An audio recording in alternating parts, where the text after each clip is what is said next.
Ginni damn Thomas. Now I told you, I said it on day one. This wife of a United States Supreme Court justice is still in a cult. She has cult-like behavior, and she tried to influence more than one legislative body to overturn the election. I said that in the initial reporting. Now we have evidence of her attempting to literally abandon the United States Constitution, abandon the Virginia Constitution in order to make sure her leader, Donald Trump, remained in power. Okay, let me tell you why this is important. In January, remember, it was Clarence Thomas who was the only United States Supreme Court justice to support Trump's request to block White House records from being sent to the House committee investigating the January 6th riot, the terrorist attack. Now, he was the only justice that voted in favor of Trump's point of view. All of the other justices, left-leaning, right-leaning, said this was a violation of judicial sentiment, protocol, order, and law, except for Clarence Thomas. Ironically, you know who else holds the same position as Clarence Thomas? Ginni Thomas did, the exact same position as her husband. Now remember, they say there's no discussion about cases between Clarence Thomas and his activist wife, Ginni Thomas. Well, there's more.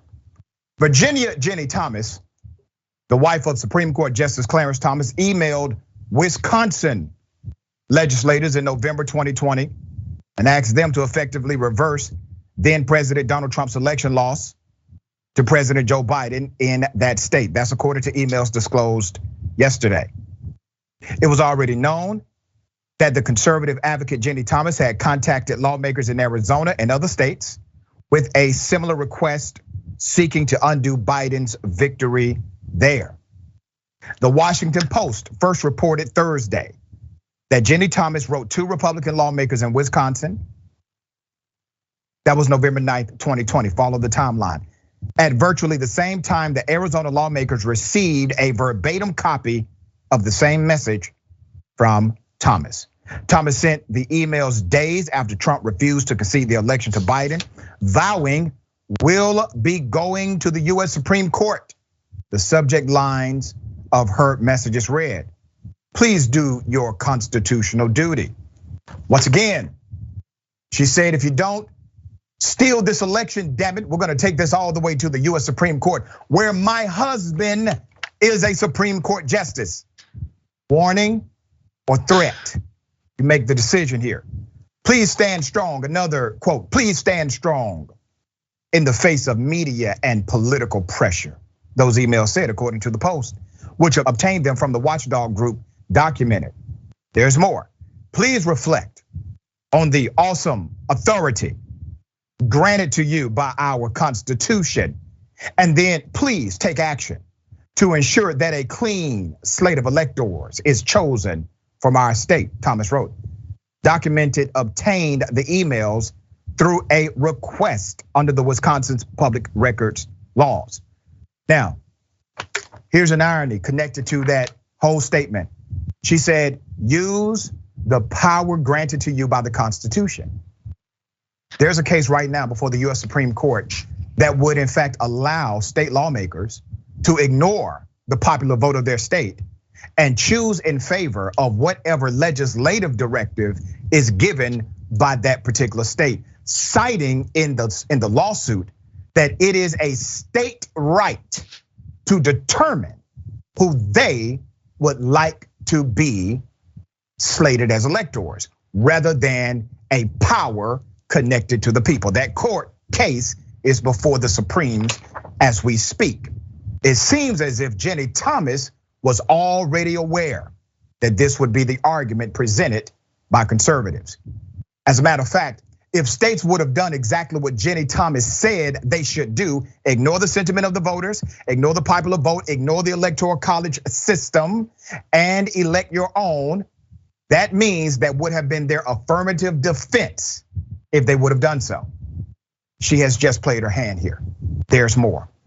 Thomas sent 29 messages, 29 to Trump White House Chief of Staff Mark Meadows. In addition to the other states, 29 directly to the Chief of Staff after the 2020 election, encouraging him to pursue then ongoing efforts to undo Biden's victory. CBS News reported in March.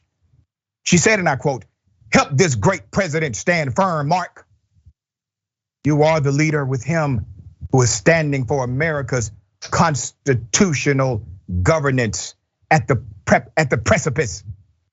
She wrote Meadows that November 10th, 2020. The majority knows Biden and the left is attempting the greatest heist of our history, she says. Ladies and gentlemen, there is documented proof and an admission from Ginni Thomas that she was once a member of a cult. She has now traded that old cult for the new one called QAnon, the Trumpites, whatever you would like to refer to them as. This is a cult-like behavior. This is a cultic tendency. This is groupthink ideology. This is adversarial to anything logical or common sense worthy. President Joe Biden finally is declaring that Donald Trump is a, and I quote, threat to the country. For the first time, he dropped Trump's name specifically rather than saying the previous president, et cetera, et cetera. So Joe Biden saying, yes, Trump is a threat to the country in a speech that contained his harshest rhetoric to date about his predecessor in the Oval Office and the MAGA movement. He also said equality and democracy are under assault. We do ourselves no favor to pretend otherwise, Biden declared at the top of his remarks before Philadelphia's Independence Hall. So let me be very clear. I know people are saying, well, it took him long enough. Well, still, it's not enough, by the way. Here's why Biden is now becoming more forceful against Donald Trump. As I said earlier in the week, Trump is going to be indicted conclusively. He's going to be indicted. What Biden is doing is he's creating the public relations presentation for context to the indictment. This is the same engagement that would happen if we were, let's say, to go to war with a foreign nation. There's always a psychological aspect first. That provides the pretext to the context, and then you get the indictment. That's exactly what's happening here. Joe Biden, in many ways, is still playing a very political role. Now, do I agree with the role he's playing? Yes. Go ahead, whatever gets us closer to indicting this criminal former president, let's do it. But let's be very clear. Joe Biden is doing this because of a collective goal to prosecute Donald Trump, which I am in full agreement with. Okay, my dear sister, what are your thoughts here? Ginni damn Thomas. Yeah.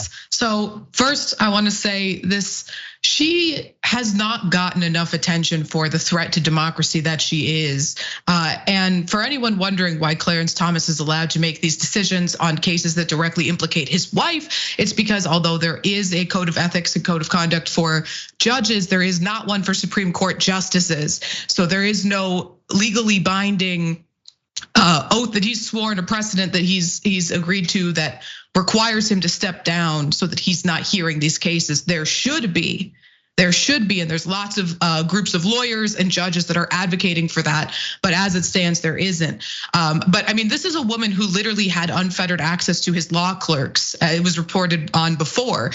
She was in direct contact, texting them, talking to his law clerks. These are the people that help write his decisions. They do all the research that goes into the writing that he does.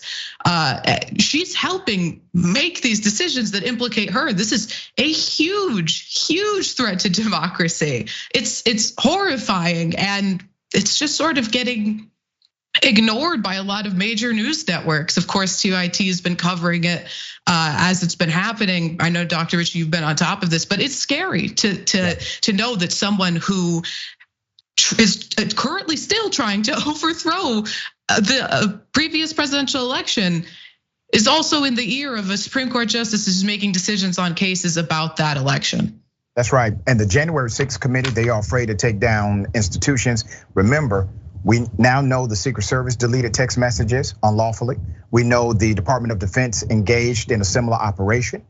We also know that they likely hired a contractor in order to do these particular, let's say, delete text message programs.